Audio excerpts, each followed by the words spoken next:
Muy buenos días. Hoy tenemos un conversatorio con el doctor Jorge Calle. Jorge es un egresado de nuestro programa de psiquiatría y es profesor de la Facultad de Medicina de la Universidad de Antioquia.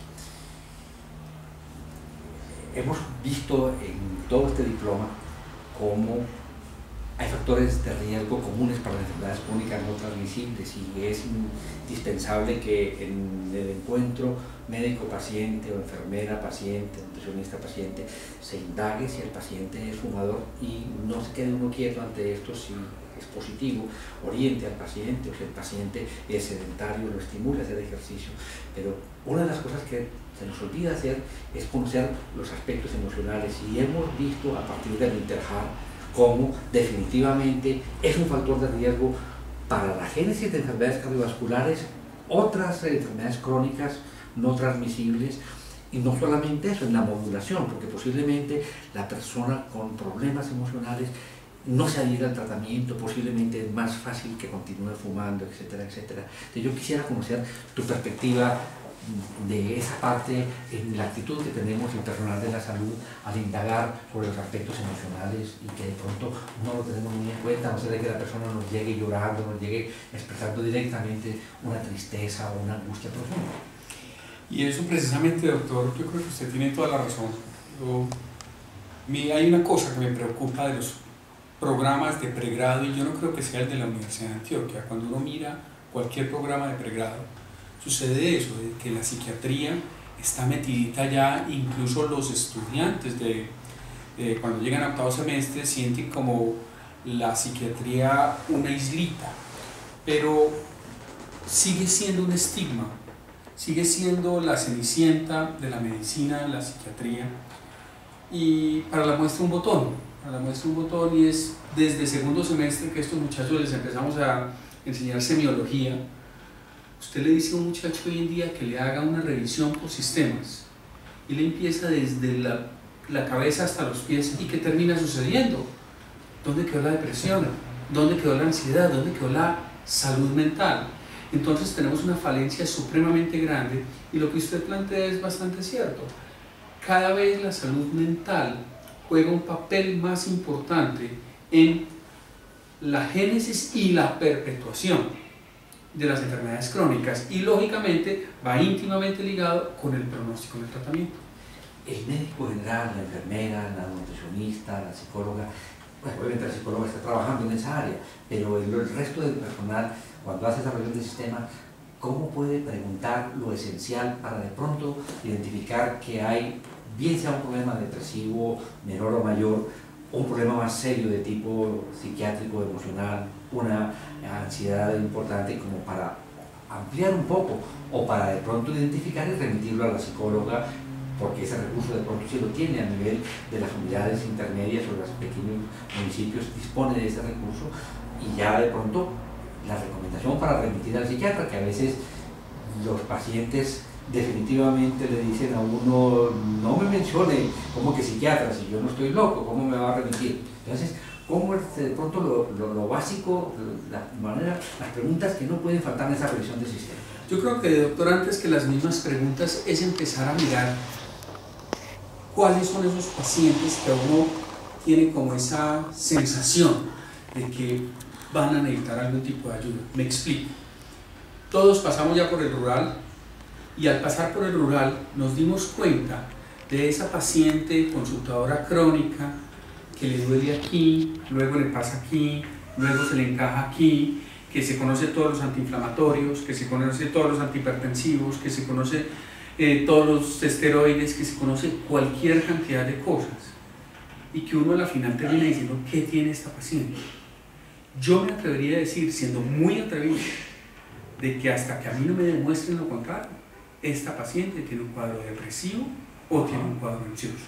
Entonces, a lo que yo digo es: entremos a sospechar cuando la historia clínica no me está dando como yo quiero, cuando esas fichas no están encajando, ¿sí? Cuando hay algo más allá. ¿Cuáles son las preguntas? Las preguntas son bastante sencillas. Hay que recordar que la depresión es una enfermedad, y es una enfermedad que requiere mínimo 2 semanas de evolución. y que cursa con dos cosas principales: la tristeza, o sea, disminución del estado anímico, y la anedonia, o sea, la incapacidad para sentir placer. ¿Sí? Y esto se acompaña de trastornos del sueño, trastornos del apetito, irritabilidad, disminución de la autoestima, ideas de muerte o ideas de suicidio y trastornos de la concentración o de la memoria. Entonces, nosotros, ¿qué vamos a preguntar? ¿Sí? Preguntarle, por ejemplo, ¿usted cómo se siente de ánimos en estos días? ¿Sí? ¿Cómo se siente? ¿Usted disfruta de las cosas que antes disfrutaba o siente que ya no es capaz de disfrutar igual? ¿Sí? Usted siente que ya está más irritable, donde ya no tolera ya a los nietos, ya no tolera las cosas, las pequeñas charlas. Hay cosas, por ejemplo, que no están en el DSM-4, como por ejemplo el aislamiento social. Doctor, ya suena el teléfono y a mí no me gusta escuchar, no me gusta contestar, ¿sí? O me llaman de las hermanas a ir allá y siempre saco disculpas para ir, o ya no me provoca ir a la finca. Son situaciones que en cierto sentido uno empieza a sospechar, aquí hay algo. Hay un artículo muy bonito que aparece en American Journal hace un tiempo, que hace una comparación entre pasarle un Hamilton a un paciente, hacer una entrevista bien estructurada por parte de un psiquiatra, o hacerle una sola pregunta, que es: ¿está usted deprimido? Directamente. La sensibilidad de esa sola pregunta es impresionante. Mira, es impresionante, y yo lo hago. Yo cuando veo, digamos, pacientes con dolor crónico, ¿sí?, que le llegan a uno llorando y uno a la final dice: este tipo no está deprimido, lo que tiene es un llanto debido a su enfermedad crónica, y le pregunta a uno: ¿usted está deprimido? Y dicen: quíteme el dolor y yo estoy bien. ¿Sí? Y los otros que les pregunta a uno, que uno siente ese ánimo bajo, normalmente le dicen a uno: es de una sensibilidad grandísima. ¿Sí? Entonces son preguntas supremamente sencillas que yo creo que se deben incorporar dentro de la revisión por sistemas. Eso por parte de depresión. Y hay de pronto un síntoma que cada vez en la medicina cardiovascular no se nos puede olvidar: es la calidad del sueño. Nos han empezado a hablar claramente de lo que es las apneas, hipopneas del sueño, y que de pronto a veces eso mismo puede provocar depresiones. La parte del sueño, ¿qué te encuentras como parte del interrogatorio? Ya, doctor, yo pienso en el sueño hay varias cosas. Primero, uno le debe preguntar al paciente qué tal está durmiendo. ¿Sí? Si hay insomnio, preguntar cómo es el insomnio. ¿Es de conciliación? O sea, me da mucha dificultad quedarme dormido. Eso está mucho más asociado al paciente ansioso. El paciente que se despierta en la noche y vuelve a dormirse también tiende a ser un paciente ansioso. El paciente deprimido tiende a tener despertares en la mañana. ¿Sí? Entonces se despiertan a las 2, 3 de la mañana y no son capaces de volverse a dormir. Y hay otra parte del insomnio que yo creo que es importante: es la sensación de que yo sí dormí toda la noche, pero que no descansé. Es el sueño no reparador. Y lo que usted plantea del síndrome de apnea obstructiva del sueño, yo creo que es muy importante, porque muchas veces ya se nos empieza a convertir en un diagnóstico diferencial con depresión. ¿Por qué? Estos son pacientes que están agotados durante el día, estos son pacientes irritables, estos son pacientes que no se concentran bien, y es básicamente porque no están entrando en fases profundas del sueño. Y al no entrar en fases profundas del sueño, no tienen un sueño reparador. A nivel de el nivel primario de atención, ¿es suficiente con el interrogatorio? ¿O tú crees que de pronto, cuando uno encuentre alguna de estas preguntas positivas, justifica hacerle un test de Zoom, un test de depresión, y de pronto tenerlo a la mano dentro de las herramientas diagnósticas por parte del médico, de la enfermera? Bueno, los tests, básicamente el de Zoom, incluso más el de Zoom que el de Hamilton, son tests de una sensibilidad extremadamente alta, pero una especificidad baja. Entonces vamos a ver falsos positivos, ¿sí? Pero me parece que es bastante bueno. ¿Qué me gusta a mí de los tests? Que nos empezamos a familiarizar con algunas de estas preguntas en el día a día, para ver cómo está impactando su estado anímico sobre la funcionalidad del día a día. Entonces yo creo que sí podría ser una herramienta que nos pueda ayudar. Si el médico general logra identificar que hay de fondo una depresión menor, ¿no?, encuentra pues algo muy serio, la idea es manejarlo por parte del médico general. Definitivamente. ¿Y cómo es la recomendación? Definitivamente. Yo pienso que hay varias cosas. Lo primero es tratar de identificar qué factores psicosociales están afectando. ¿Sí? Es que falleció un hijo, que es que entonces es ver a ver cómo podemos empezar a direccionar. ¿Cuál es la dificultad en psiquiatría? Que no es sencillamente mandar el medicamento y pare contar. ¿Sí? Hay que saber qué está sucediendo. Es que se me murió mi hijo, es que mi esposo me es infiel, es que mi hija se casó y se fue a vivir a Australia. Son una cantidad de cosas que de una u otra manera el paciente necesita ir allá a llorar. ¿Sí? Incluso meto aquí la cuña con respecto al llanto. ¿Sí? ¿Qué hago yo? Lastimosamente aquí no los tengo, pero yo en mi consultorio mantengo una caja de Kleenex. Y el paciente cuando llora, le paso el Kleenex y sigo hablando. ¿Qué es importante? De esa manera el paciente siente que hay un espacio donde se puede expresar, donde puede llorar sin que nadie lo esté criticando. Lastimosamente en nuestras casas y nuestra cultura nos da para, ay, estás llorando otra vez, ahí te estás quejando, eso es show, ay, qué pereza, etcétera, etcétera, etcétera. Y eso parte de la impotencia que sentimos como seres humanos cuando vemos una persona querida llorando. Entonces, por ese lado. Entonces, ya una vez identificado, y si hay algo que nosotros podamos hacer, lógicamente uno lo debe direccionar hacia una terapia psicológica, no tiene que ser psiquiatra, ¿sí? Y se debe empezar. Medicamento. ¿Qué medicamento es el ideal? Primero, uno que sea bueno, bonito y barato, que esté en el POS, ¿sí? Ya tenemos la sertralina. Ya tenemos la sertralina. Entonces, fluoxetina o sertralina. Si no está durmiendo, lo podemos combinar con un poquitico de trazodona. Si está muy ansioso, se debe combinar con bajas dosis de benzodiazepinas. Okay. ¿Sí? Las benzodiazepinas no como hipnóticos, sino como ansiolíticos. Conociendo muy bien las vidas medias de las benzodiazepinas. Por ejemplo, un alprazolam tiene una vida media de 6 a 8 horas. Pues yo le doy un alprazolam por la mañana y uno por la noche. Tengo un bache importante a mediodía donde ellos hacen unas ansiedades de rebote.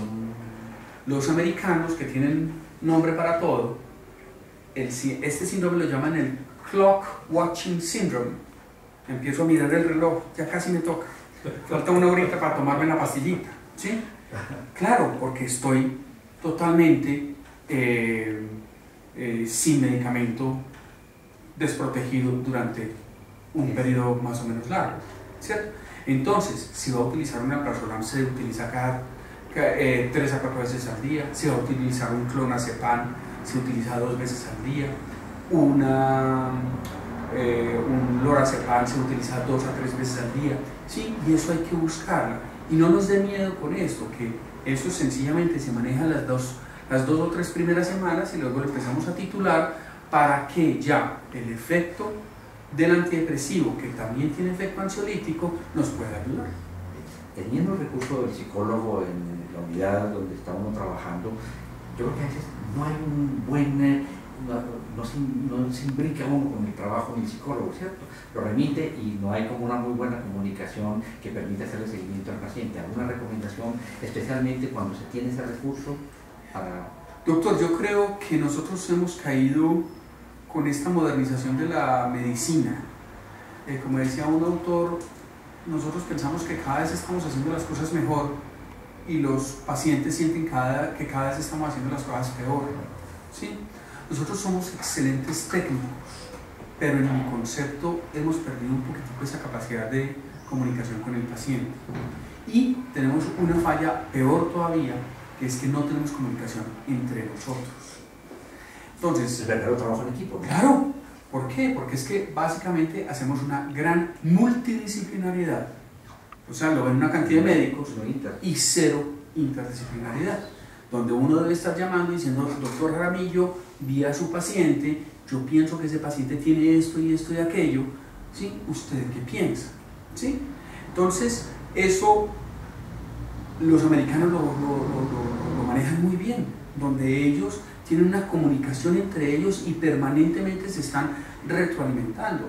Nosotros, porque no tenemos tiempo, porque somos muy ocupados, porque somos muy lo que sea, a la final no terminamos comunicándonos con nadie.